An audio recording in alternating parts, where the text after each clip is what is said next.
government, in recognizing the significance of maritime security in his development agenda, continues to equip the Gambia Navy with the necessary wherewithal to enable us execute our duties, roles, and responsibilities effectively and efficiently at all times. We are therefore cognizant of the fact that it is incumbent on us to holistically adhere to the norms and values of military discipline, and also to maintain and sustain the maintenance schedules and vessel operational procedures for our vessels and our equipment to ensure their durability so they can serve the purposes they were allocated to the Navy to contribute effectively to the national development agenda. Dawning at a critical moment when maritime safety crowns sub-regional security programs in the face of emerging transnational threats, the provision of high-speed vessels answers a vital need for increased protection of territorial waters amid a host of perils underlined by Naval Chief Madani Senghore as he expressed profuse appreciation to the Taiwanese mission for a well-timed intervention. These threats, such as piracy, narcotic drug trafficking, illegal, unreported, unregulated fishing, human trafficking, illegal migration by boats, the smuggling of contraband goods in the maritime environment, continues to affect the security and stability of the sub-region. The economies of most of the sub-regional states are heavily dependent on the maritime domain for the promotion of economic, social, and cultural opportunities for development and prosperity. In the development of a nation's welfare, security takes the greatest priority according to the Taiwanese ambassador Chen, who emphasized that the absence of security means no viable economic progress and zero stability. Defending the territorial integrity of the Gambia and creating a stable and viable economic environment promotes national development and economic growth. The Gambia has a coastline of 80 kilometers. Its maritime does not cover a vast area, but it is very important to hold midway of ships in Atlantic Ocean from Europe to Guinea Gulf, even to Southern Africa. The Gambian Navy is responsible for the maritime security of the Gambia, and their role includes fight against the illegal immigration and illegal drug and human trafficking. A focused mutual partnership of exceptional nature, the relation between Taiwan and the Gambia has been constantly growing on a firm pedestal and has seen practical answers to critical national needs and endeavors. From resource provision to capacity enhancement, the drive, especially in the security terrain, has been one of strategic programs boosting efficacy, service delivery, and expertise.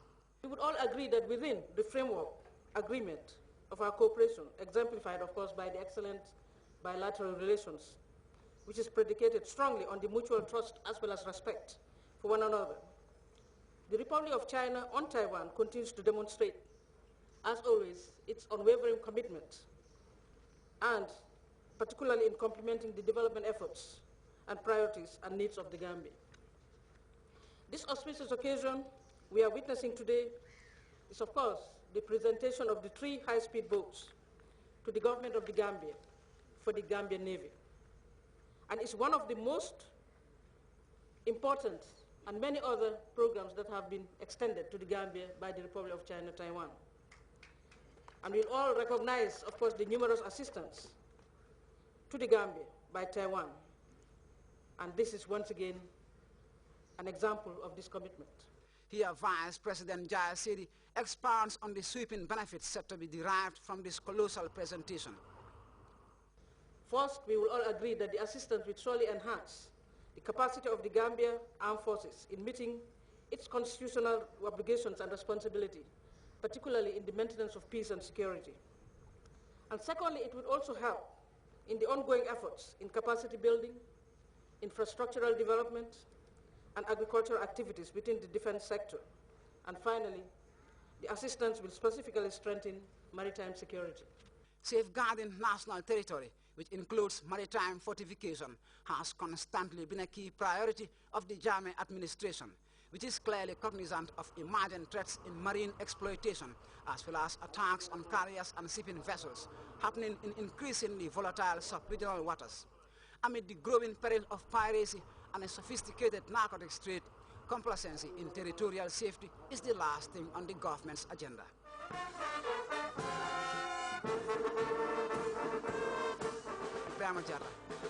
Grts.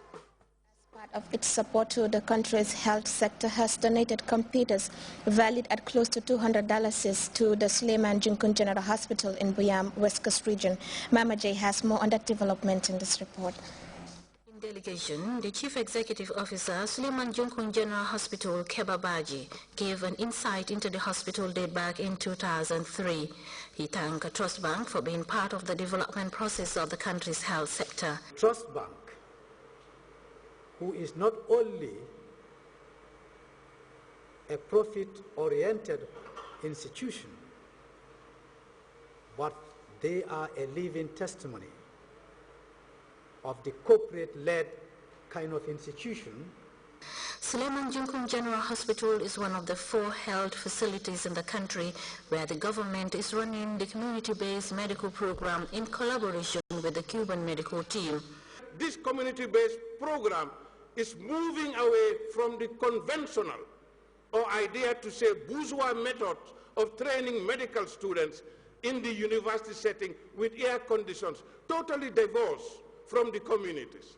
That's why President Jammeh feels, and rightly so, that this program suits our medical objectives in addressing the needs and aspirations of the Gambian people.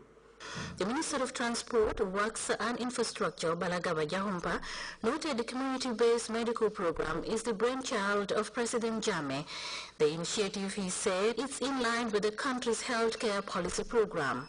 It is a community-based program where, as possible, students are recruited from the communities itself, so that when they graduate from the course, they will be able to practice their profession, not in Banjul or in Serakunda, but from the very communities that they come from. In your own profession,